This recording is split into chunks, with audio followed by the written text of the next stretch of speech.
Friends, ये class 10th की NCERT book है। एक्सरसाइज 3.6 चैप्टर का नाम है pair of linear equation in two variables. इसमें मैं आपको पहला वाला और सेकंड वाला तो मैंने इसकी वीडियो बना दी है, मैं थर्ड वाला बताऊंगी कैसे सॉल्व होगा। तो देखिए, पहले क्वेश्चन पढ़ लीजिए। क्वेश्चन क्या कह रहा है? Solve the following pair of equations by reducing them to a pair of linear equation. देखिए यहाँ पे दो टर्म्स आ रहे हैं, पहला आ रहा है पेयर ऑफ इक्वेशन और दूसरा आ रहा है पेयर ऑफ लीनियर इक्वेशन। इससे पहले आपने जो भी क्वेश्चन पढ़े थे तो उसमें रहता था solve the following pair of linear equation, लेकिन देखिए यहाँ पर कह रहा है पेयर ऑफ इक्वेशन, यानी कि ये जो हमारे जो दो इक्वेशन दिए हैं, ये जो दो मेरा ये इक्वेशन दिया है, ये लीनियर इक्वेशन नहीं है, ये सिंपल एक इक्वेशन है। तो कह रहा है कि इसी पेयर ऑफ, इसलिए पेयर क्यों क्या कहा गया है? क्योंकि ये दो है इसलिए पेयर कहा गया है, और ये इक्वेशन है ना कि लीनियर इक्वेशन है। तो ये पेयर ऑफ इक्वेशन को सबसे पहले हम क्या करेंगे, इसको हम रिड्यूस करके इसको हम लीनियर इक्वेशन बनाएंगे, पेयर ऑफ लीनियर इक्वेशन बनाएंगे। कहने का मतलब कि हमारा ये जो इक्वेशन है ये है पेयर ऑफ इक्वेशन, ठीक है।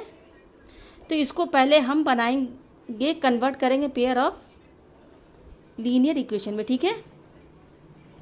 अच्छा देखिए, लीनियर इक्वेशन का फॉर्मेट क्या होता है?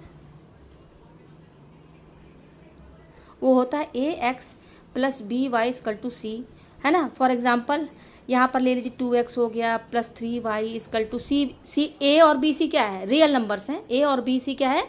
सी रियल नंबर्स है, तो रियल नंबर्स कुछ भी हो सकते हैं। ए बी और सी क्या है? Real numbers, may be positive और निगेटिव भी हो सकते हैं। तो ठीक है, तो ये क्या हो गया? लीनियर इक्वेशन है, इस फॉर्मेट में रहता है। तो आप देखिए यहाँ पर क्वेश्चन थर्ड में, क्या ये जो आपको जो ये जो इक्वेशन दिख रही है क्या लीनियर इक्वेशन के फॉर्म में है? नहीं, ये हमारा सिंपल है एक इक्वेशन है। तो इससे अब हम इसको क्या करेंगे? लीनियर इक्वेशन में चेंज करेंगे। तो देखिए क्वेश्चन क्या है, मैं क्वेश्चन लिख लेती हूँ।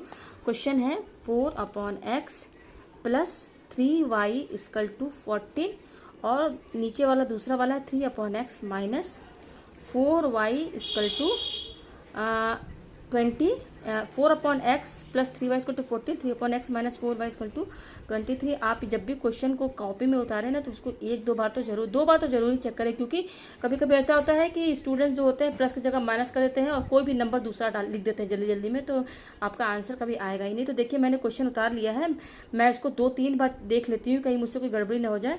तो 4/x plus 3y equal to 14, 3/x minus 4y equal to 23, ठीक है। तो अब ये क्या है कि हमें इसके फॉर्मेट में करना है, तभी ये इक्वेशन, इसको लीनियर इक्वेशन में चेंज करना है। तो आप पहले देखिए ये दो इक्वेशन है ना, मैं इसको देखिए, आप 4/x को 4 इंटू 1/x लिख सकते हैं। आखिर तो सेम ही है ना, जैसे 4 × 4/x इसी के बराबर आ जाएगा। तो मैंने 4/x को क्या लिख दिया, इसको मैं क्या लिख दूंगी? 4 इंटू 1/x, ठीक है। प्लस ये 3 है तो वही रहने दीजिए, ठीक है। देखिए लेकिन इन दोनों के बीच में मल्टीप्लिकेशन का साइन है, ठीक है। चलिए अब मल्टीप्लाई लिख दीजिए, 3 इंटू वाई इक्वल टू 14, ठीक है। और नीचे वाले को भी आप ऐसे ही लिख दीजिए, 3 into 1/x minus 4y equal to 23, ठीक है। तो मैंने इन दो इक्वेशन को इस तरीके से लिख दिया, ये देखिए, ठीक है, लिख दिया, ये लिख दिया मैंने। तो आप यहाँ पे देखिए, ये दोनों इक्वेशन में, आप दोनों इक्वेशन में x वाला टर्म क्या है? ये है। तो इसमें आप देखेंगे कि इसमें भी 1/x है पहले वाले इक्वेशन में, और दूसरे वाले इक्वेशन में भी 1/x है। अगर हम इसको लेट मान ले, इसको हम लेट मान लेते हैं u इक्वल टू 1/x, ठीक है। इसको मैंने क्या मान लिया? u इक्वल टू 1/x, ठीक है। और ये y जो है इसको रहने दीजिए, क्योंकि देखिए यहाँ पर ये देखिए, ये लीनियर इक्वेशन के जो जनरल फॉर्म होता है उसमें देखिए y दिया हुआ है, तो यहाँ पर भी y दिया है, तो ये सेम एज इट इज़ रहने दीजिए, ठीक है। आपको इसको चेंज करना है, जो ये 1/x है ना, क्योंकि लीनियर इक्वेशन का आपको लगेगा कि x जो है ना, जो x होता है वेरिएबल x और y, उसका पावर कभी निगेटिव नहीं होगा, नहीं वो अंडर रूट में होगा, सिंपल x होगा, और उसका जो भी पावर होगा उससे पॉजिटिव होगा। तो यहाँ पर देखिए आप 4/x है जी, 4/x का मतलब क्या है? 4 इंटू 1/x। तो 1/x का मतलब क्या होता है? आपने 9th क्लास में पढ़ा होगा एक्सपोनेंट। तो ये एक्सपोनेंट देखिए यहाँ पावर निगेटिव हो गया ना। तो लीनियर इक्वेशन में जो वेरिएबल्स होते हैं उनके पावर निगेटिव नहीं होते हैं, ऑलवेज पॉजिटिव होते हैं। तो देखिए यहाँ पर y का पावर 1 है, ये पॉजिटिव है, तो इसको छोड़ दीजिए ये, लेकिन 1/x इसको मैंने लेट मान लिया u, ठीक है। तो अब यहाँ पर 1/x की जगह क्या रखेंगे आप? 4u। तो देखिए 4 और 1/x की जगह मैंने क्या रख दिया? u, ठीक है। प्लस ये 3y ऐसे ही रहेगा इक्वल टू 14, ठीक है। उसी तरह से मैंने इसको भी कर दिया, इसको मैंने मान लिया u, या इसकी जगह क्या रखेंगे? u रखेंगे माइनस 4y इक्वल टू 23। तो देखिए मैंने इस इक्वेशन को, पेयर ऑफ इक्वेशन को मैंने पेयर ऑफ लीनियर इक्वेशन के फॉर्मेट में बना दिया कि नहीं। अब यहाँ पे ये मत सोचिएगा कि यहाँ y है तो इधर x क्यों नहीं है, तब तो ये लीनियर इक्वेशन नहीं हुआ। नहीं, u y ये सब वेरिएबल्स है। ये जो ये x और y है ना, ये वेरिएबल्स है, ये कुछ भी हो सकता है। x y की जगह आप r s भी ले सकते हैं। मतलब कि अगर आप लीनियर इक्वेशन को इस फॉर्मेट में लिखेंगे, A R plus B S equal to C की जगह d ले लीजिए, तो ये भी आपका लीनियर इक्वेशन है। इसमें r और s क्या है, वेरिएबल्स है, तो ये x y की जगह कुछ भी हो सकता है। तो देखिए मेरा यहाँ पर क्या है, 4u plus 3y equal to 14, 3u minus 4y equal to 23। ये मेरा अब बन गया पेयर ऑफ लीनियर इक्वेशन। तो अब मैं इसको सॉल्व करूँगी। पेयर ऑफ लीनियर इक्वेशन को सॉल्व कैसे करते हैं, इसमें सॉल्व करके मुझे किसकी वैल्यू लानी है, क्योंकि देखिए वेरिएबल यहाँ u और y है, तो हमें u और y की वैल्यू लेकर आनी है। तो दो मेथड है, सब्सटीट्यूशन और एलिमिनेशन मेथड। मैं आपको एलिमिनेशन मेथड से सॉल्व करके इसको दिखाऊंगी, ठीक है। तो elimination method by elimination method. तो एलिमिनेशन मेथड में क्या करते हैं, ये दो लीनियर इक्वेशन, अब मैं इसको लीनियर इक्वेशन बोल सकती हूँ, लेकिन ये लीनियर इक्वेशन मेरा नहीं था। अब मैं क्या कह रही हूँ कि एलिमिनेशन मेथड में क्या करेंगे, ये दो लीनियर इक्वेशन है, तो दोनों लीनियर इक्वेशन में आप u वाला टर्म देखिए, एक ये टर्म है और एक ये टर्म है, ठीक है। तो अब u का कोफिशिएंट देखिए, कोफिशिएंट का मतलब u के साथ जो नंबर मल्टीप्लाई क्या है 4 है, और यहाँ पर u के साथ कौन नंबर मल्टीप्लाई 3, ये तो ये कोफिशिएंट कहलाता है, जो नंबर मल्टीप्लाई रहते हैं वेरिएबल के साथ। तो इसमें क्या करना था, एलिमिनेशन मेथड में ये कोफिशिएंट को बराबर करना होता है। मतलब जो कोफिशिएंट में जो नंबर्स होते हैं ना, सेम होने चाहिए, सेम करना पड़ता है। तो कैसे करेंगे, अगर इस 4 में हम 3 इंटू कर दें हैं, और इस 3 में हम ये वाला 4 इंटू कर दें, मतलब इस 4 में ये 3 इंटू कर दें और इस 3 में ये 4 इंटू कर दें, तो 4 3 12, ये भी हो जाएगा 4 3 12। तो देखिए 12u नहीं कि सेम बिल्कुल हो गया। एलिमिनेशन मेथड में यही करते हैं। तो 3 को मैंने इसमें मल्टीप्लाई किया, लेकिन 3 को पूरे में मल्टीप्लाई करना पड़ेगा, ठीक है। तो मैं इसको इक्वेशन फर्स्ट मान लेती हूँ, इसको इक्वेशन सेकेंड।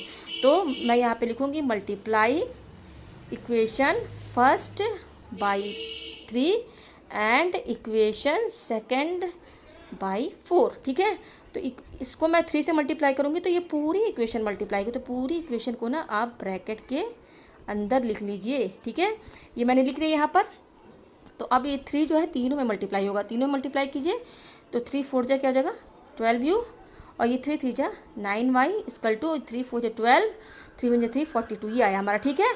अब इसको भी ऐसे ही करेंगे, तो इसको भी लिख दीजिए, 4 को पूरे इक्वेशन को मल्टीप्लाई करेंगे, 3u minus 4y equal to 23 आया, तो मल्टीप्लाई कीजिए, तो 4 3 जा 12u, 4 4 जा 16y, और 4 को 23 से ही मल्टीप्लाई करेंगे, तो 4 3 जा 12 और 4 2 जा 8, तो ये हो जाएगा 92। तो दो इक्वेशन हमारे पास आ गए, देखिए एक ये और एक ये, इनको आप साथ में लिख लीजिए।